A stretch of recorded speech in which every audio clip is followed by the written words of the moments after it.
Hi guys! Today, ituturo ko kung paano gumawa ng GCash account, step by step, updated for 2025. Bago tayo magsimula, siguraduhin meron kayong PH mobile number, email, internet, at valid ID. Kung may nakaredy ka na, umpisaan na natin.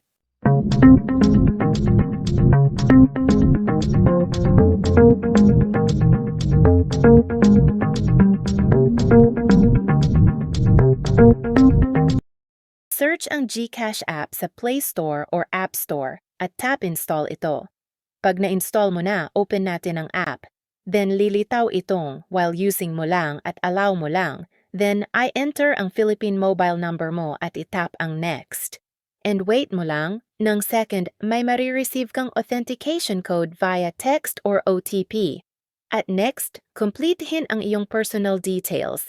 Kailangan tama lahat. Pagkatapos mo ma-fill up ang personal details mo, click confirm mo. At diretso ka na gumawa ng 4 na digit PIN. At ito ang magiging password mo sa GCash. Confirm mo at makikita mo na GCash account mo.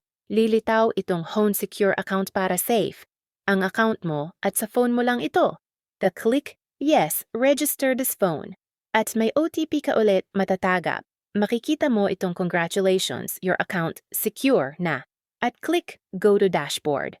May mag-pop up na Verify Now to access all GCash features. Click Verify Now. Dito, nagagamitin ang valid ID mo.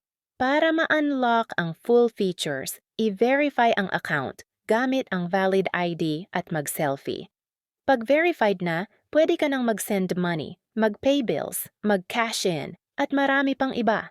At click ulit ang Go to Dashboard, that's it. Makikita mo na account mo ganito siya. Ito pa in case lang, if may trouble sa account like di dumadating ang code, double check signal o try ulit. Kung nakatulong ang video na ito, don't forget to like, subscribe, and hit the bell for more tutorials. Thank you for watching.